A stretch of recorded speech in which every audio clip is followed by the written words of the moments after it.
Now, again, if you remember what we just left off with, we said that Germany wants to, and Hitler wants to expand east, gain more territory, and west. Now, his plan. Hitler believes that his Aryan race, so those who are of German descent, ancestry, white face, blue eyes, they should rule the world. So this requires that he also dominate more land, that he exercises imperial power, that the German Empire expands. And so that's why he's going to go into all of these territories. This plan also means that he must violate the Treaty of Versailles, which says no, really no military, no building weapons. So basically, he's just going to say, whatever, I'm going to do what I want. And this is obviously going to tick off Great Britain, France, and the US, thus leading to World War II. Now, Italy. Italy is a fascist country. So, again, they believe the country and the government is more important than the individual person. And they are led by Benito Mussolini, as you see in the picture here.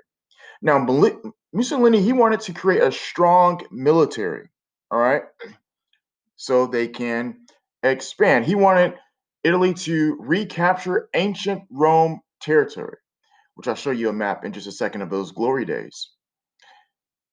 Mussolini wanted Italy to have more African territory, which they had previously had, but they lost because of World War One. And he wanted Italy to be self-sufficient, to rely on itself and its resources and not be dependent on other countries. You'll notice a fascist government cares only about its own country, not other people. So here you see Italy during ancient Rome, during the glory days. They had all of this territory that is this reddish pink. It was all theirs. Now it's just this piece. So they want to go back to the glory days. Lastly, Japan. Japan's military leader is Hideki Toho. Hideki Toho, right here.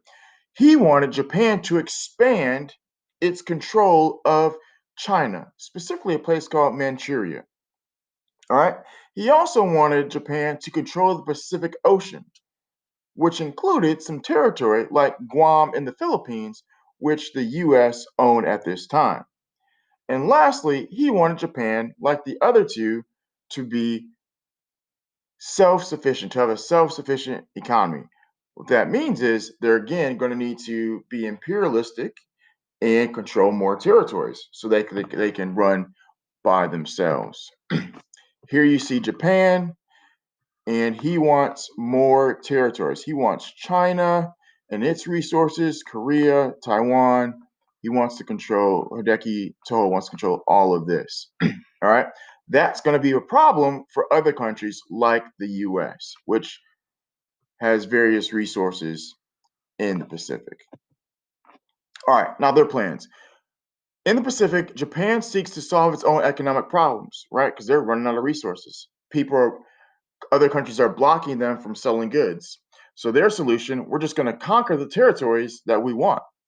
So they attack and sometimes brutalize many cities in Eastern Europe and in China. In Manchuria, some say they killed 200 to 300,000 people.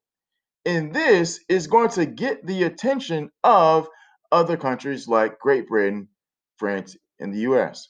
And it will eventually lead to war. All right. Well, at this point, we're going to take a break, and hopefully you guys understand the importance of Japanese, German, and Italian governments and how they're fascist, how they're individualistic, they care only about themselves, and how that's going to affect how they act and how they go after other countries, which is going to bring in Great Britain, France, and eventually the US and create World War II.